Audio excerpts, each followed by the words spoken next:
Veamos ahora a continuación las etapas que debemos de seguir para definir un almacenamiento de CO2. Podemos diferenciar tres grandes bloques. El primero de ellos sería previa a la inyección, el siguiente sería durante la inyección y el último de ellos en la fase final, en la fase de clausura y posclausura.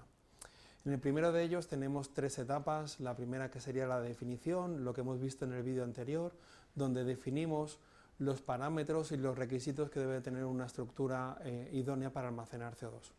Segundo, tenemos que hacer una selección de las estructuras y jerarquización de las mismas con el fin de apuntar a aquellas estructuras que sean inicialmente más idóneas o que tengan más capacidad para almacenar CO2. A continuación, y como vengo indicando en el vídeo anterior, la Ley 40/2010 establece unos mecanismos para solicitar a la administración competente los permisos inicialmente de exploración de una superficie o de una estructura potencialmente susceptible de ser utilizada como almacenamiento de CO2. En este permiso lo que se hace es establecer los programas de caracterización que vamos a ejercer y que es lo que voy a describir en este siguiente vídeo.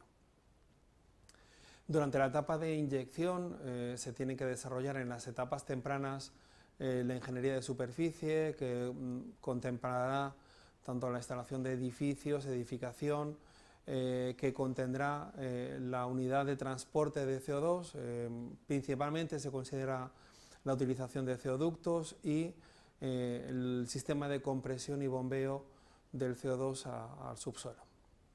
En esta etapa también, como etapa fundamental, se debe de tener en consideración la monitorización, que como veremos en los siguientes vídeos se establecen diferentes estadios y niveles para llevar a cabo la monitorización y por lo tanto garantizar la estanqueidad de nuestro almacén. Y finalmente tenemos la etapa de clausura y posclausura.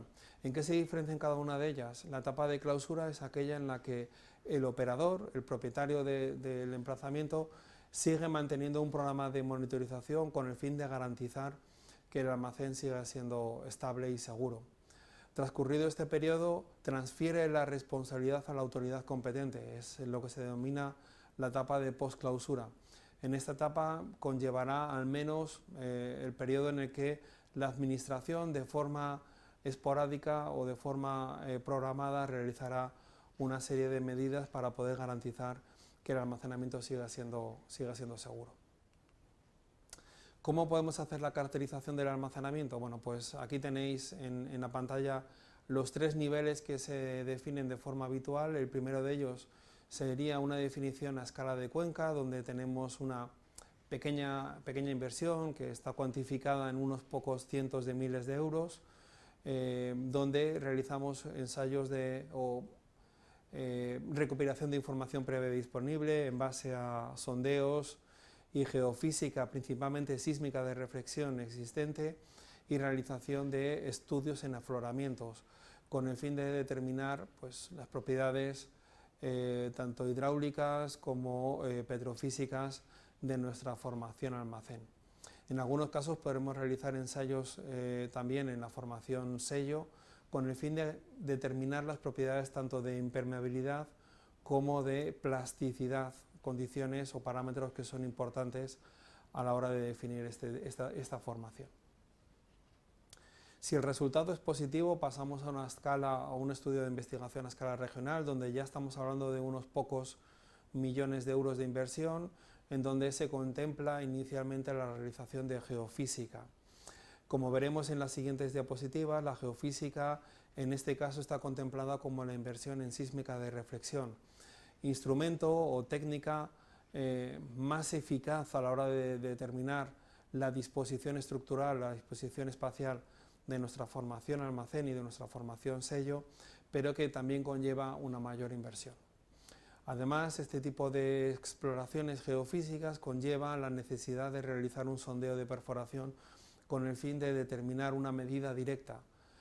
Como veremos en las siguientes diapositivas, la geofísica se basa en medidas indirectas, medidas de parámetros físicos de una forma indirecta.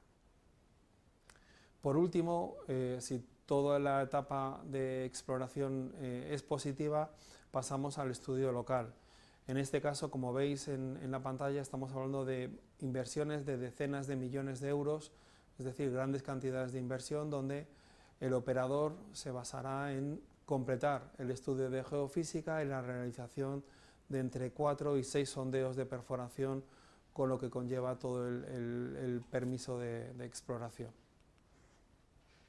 Bueno, en esta infografía lo que estáis viendo es el estudio que se debería de realizar. En este caso tenemos el estudio de afloramientos. Como he dicho anteriormente, los afloramientos es una forma barata de obtener información de las propiedades principales de nuestra formación almacén y de nuestra formación sello, y con la información previa disponible que nos ha ayudado a hacer la selección de esta estructura, podremos llegar a definir un modelo conceptual que contemplará tanto el estructural, el estratigráfico y el geomecánico. Si la exploración de afloramientos ha sido positiva, podemos pasar al estudio o la realización de geofísica. En el estudio de geofísica se contemplan 3 tipos de tecnología. La primera de ellas es la gravimetría. En aquellas regiones donde apenas haya información de subsuelo, la gravimetría será idónea, será adecuada porque es una forma rápida de obtener información de subsuelo y además no muy costosa. Si estamos buscando propiedades específicas de nuestra formación almacén, como por ejemplo que presente propiedades de acuífero salino profundo, en este caso lo que estaremos buscando son condiciones de una alta conductividad del fluido. Y esto se puede obtener con el estudio o con las herramientas de magnetotelúrico, que no es más que la medición de las ondas electromagnéticas que el Sol emite y que recibe en nuestro planeta. Por último, la técnica de geofísica, de sísmica de reflexión, es la ecografía perfecta del subsuelo, es la que permite obtener mayor información del subsuelo y la disposición de las formaciones a lo largo de la superficie que queremos explorar. Quiero remarcar en este caso que las 3 técnicas que estamos considerando son las únicas técnicas de geofísica que permiten alcanzar profundidades superiores a los 800 metros de profundidad. En el anterior vídeo veíamos como uno de los requisitos indispensables que la formación almacén se encontrase a esa profundidad o superior. Además, estas condiciones o estas técnicas de exploración son medidas indirectas de parámetros físicos y por lo tanto tenemos que buscar una correlación con medidas directas. Y las medidas directas solamente las llevaremos a cabo o las conseguiremos si realizamos un sondeo de perforación o una perforación. Bueno, ya que hacemos un sondeo de perforación para poder obtener la información o de poder llegar a la formación almacén 800 o a más de 800 metros de profundidad, aprovechemos esa perforación para obtener información muy valiosa. En este caso lo que haremos será obtener información en base a los detritus o la roca que estamos perforando y que estamos atravesando a lo largo de la perforación. Con un geólogo en campo obtendremos nuestra columna estratigráfica, conocer qué formaciones geológicas hemos ido atravesando.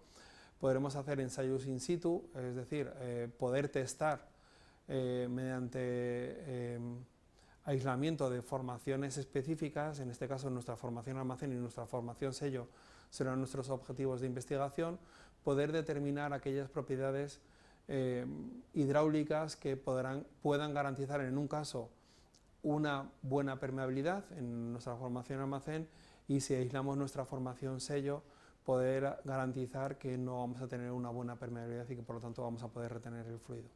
Son los ensayos específicos en pozo, y además también tenemos la opción de realizar diagrafías, es decir, no es más que una geofísica con herramientas que atraviesan o que utilizan el pozo para poder hacer las mediciones de una forma mucho más específica que las que hemos realizado previamente en la campaña de geofísica. Con todo ello, toda la información que adquirimos, tanto de sondeos como de geofísica, como de ensayos tomados en afloramientos, tenemos que construir un modelo espacial, tridimensional del subsuelo para poder conocer cómo está dispuesto nuestra formación almacén y nuestra formación sello. Pero aún más, ya que vamos a hacer un almacenamiento geológico de CO2, vamos a inyectar un fluido, tenemos que conocer cómo se va a comportar a lo largo del tiempo este fluido y si este va a ser efectivamente retenido. Para ello tenemos que hacer un modelo dinámico, una simulación numérica de cómo se va a comportar la burbuja de CO2 en el subsuelo. Como veis en pantalla, tenemos diferentes entradas que no son más que las entradas de caracterización, las herramientas que hemos visto, y como resultado de nuestro modelo dinámico tendremos un comportamiento a lo largo de al menos 100 años de nuestra burbuja de CO2 en el subsuelo. Con todo ello tendremos un estudio fiable de la viabilidad técnica y económica de nuestro almacén. ¿Qué esperamos obtener? Esperamos obtener un volumen máximo de almacenamiento, pero lo que es más importante aún para el sector industrial es cuánto CO2 vamos a poder inyectar al año, ¿no? El caudal que vamos a poder inyectar.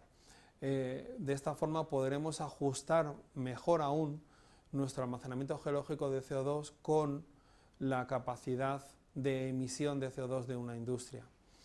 Además, podremos optimizar las instalaciones del subsuelo, determinando el número de pozos o de sondeos que tenemos que perforar para poder llevar a cabo el almacenamiento a un caudal que hayamos determinado, y determinar también los bombeos o los trenes de compresión que vayamos a colocar en superficie. Con todo ello podemos llegar a establecer, gracias a este modelo de simulación, primero, que confinamos el CO2 en periodos de tiempo geológicos, más de 100 años de estudio tenemos que llevar a cabo en nuestra simulación, y además que podremos establecer un programa a lo largo del tiempo del llenado de la burbuja de CO2.